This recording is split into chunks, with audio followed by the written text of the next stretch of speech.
ان کا سوال ہے، قرآن مجید میں تصویر کشی کو حرام کہا گیا ہے، یہاں پر جو ویڈیوگرافی ہو رہی ہے اس کی اسلام میں کہاں تک گنجائش ہے؟ کچھ لوگ ٹی وی کو بھی حرام کہتے ہیں، برائے مہربانی وضاحت کریں۔ ایک تو آپ کو مغالطہ یہ ہے کہ قرآن مجید میں تصویر کشی کو حرام قرار دیا گیا ہے۔ قرآن میں کہیں یہ حکم موجود نہیں ہے، بلکہ قرآن میں تو حضرت سلیمان کے بارے میں آتا ہے کہ ان کے لیے جو جنات جو تھے ان کی غلامی میں وہ تماثیل بھی بناتے تھے، مجسمے بھی بناتے تھے، تو مجسمہ سازی بھی حرام نہیں تھی اس وقت۔ اصل میں یہ حدیث نبوی ہے صلی اللہ علیہ وسلم کہ تصویر بنانا اور مجسمہ بنانا جاندار چیز کا وہ حرام ہے۔ اس وقت تک کیمرہ ایجاد نہیں ہوا تھا، بلکہ ہاتھ سے تصویر بنتی تھی۔ جاندار کی تصویر بن رہی ہے تو ہاتھ سے، مجسمہ بن رہا ہے تو ہاتھ سے، تو اس کے تو حرمت پر پوری امت متفق ہے۔ لیکن جب کیمرہ ایجاد ہو گیا تو ایک نئی چیز آ گئی نا، اس میں اختلاف ہو گیا۔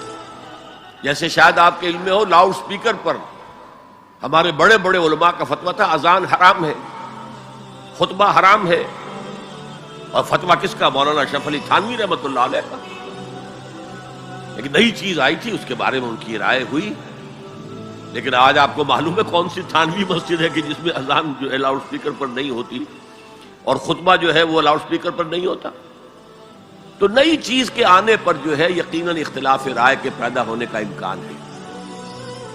عالم عرب کے تمام علماء کا تقریباً اس پر اتفاق ہوا کہ چونکہ اس میں ہاتھ کا کوئی عمل نہیں ہے، یہ عکس ہے، یہ جائز ہے،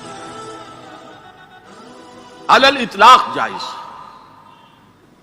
اس سلسلے میں آپ کو ایک لطیفہ بھی سنا دیتا ہوں۔ پاکستان میں ایک علماء کی کانفرنس بھی ضیاء الحق صاحب نے کروائی تھی، پوری دنیا سے علماء آئے تھے، کراچی میں کانفرنس تھی۔ عبد الفتاح ابو غدہ رحمت اللہ علیہ بہت بڑے حنفی عالم تھے، عالم عرب کے حنفی عالم بہت بڑے، عبد الفتاح ابو غدہ۔ اور یہ اصل میں جو عثمانی حکومت تھی ترکوں کی خلافت والی، اس کے میں جو شیخ الاسلام تھے ان کے شاگرد رشید تھے۔ تو وہ ان سے ملنے کے لیے مولانا محمد یوسف بن نوری رحمت اللہ علیہ وہ گئے،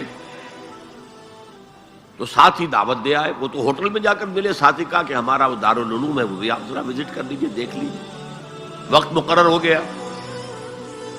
اب مولانا نے بھی اپنے کچھ لوگوں کو بلا لیا، جن میں ان کے داماد مولانا محمد تحسین، ان کے بڑے داماد، سب سے بڑی بیٹی ان کے گھر میں تھی، وہ بھی تھے۔ انہوں نے یہ واقعہ مجھے سنایا ہے، یعنی یہ نہ سمجھیے کہ یہ کہیں ادھر ادھر سے سنا ہوا بات ہے، ایک ایسا شخص بیان کر رہا ہے جو اس میں موجود تھا، اور جو مولانا بن نوری کا اتنا قریبی رشتہ دار تھا، ان کا داماد، کہ یہ اب انتظار کر رہے تھے کب آئیں، تو اطلاع ہوئی کہ آ رہے ہیں، آ گئے تو نکلے باہر ویلکم کرنے کی، دیکھا کہ وہ ایک کیمرہ لٹکائے ہوئے چلے آ رہے ہیں۔ اب یہ انہوں نے محسوس کیا یہ اتنا بڑا عالم دین اور یہ کیمرہ، جیسے عام جو ہے لوگ لڑکے بالے لیے پھرتے ہیں کیمرہ، تو وہ اس طریقے سے وہ کیمرہ لیے پھر رہے ہیں۔ لیکن کیا کہیں، مہمان ہیں، کچھ کہہ نہیں سکتے۔ آ گئے، بیٹھ کر انہوں نے اپنا کیمرہ کھولا اور کہا ذرا ٹھیک ہو جائیے، سورہ اجتماعیہ، میں چاہتا ہوں ایک اجتماعی تصویر ہو جائے گروپ کی، سورہ اجتماعیہ۔ اس پر چیخ پڑے مولانا بن نوری، حرام حرام حرام، کام نہیں کریں۔ انہوں نے کیمرہ تو بند کیا، لائیے دلیل، حرام ہونے کی دلیل کیا ہے؟ جو دلیل انہوں نے دی وہ کاٹ دی، جو دلیل دی وہ کاٹ دی، جو دلیل دی وہ کاٹ دی۔ آخر میں مولانا بن نوری کو کہنا پڑا کہ ٹھیک ہے یہ حرام نہیں ہے، لیکن یہ خلاف تقویٰ ہے۔ آپ نے کہا ٹھیک ہے، آپ اس پر قائم رہیں، خلاف تقویٰ ہے، مجھے اس پر کوئی وہ نہیں ہے، لیکن یہ کہ آپ حرام کہیں گے تو مجھے دلیل دینی پڑے گی آپ۔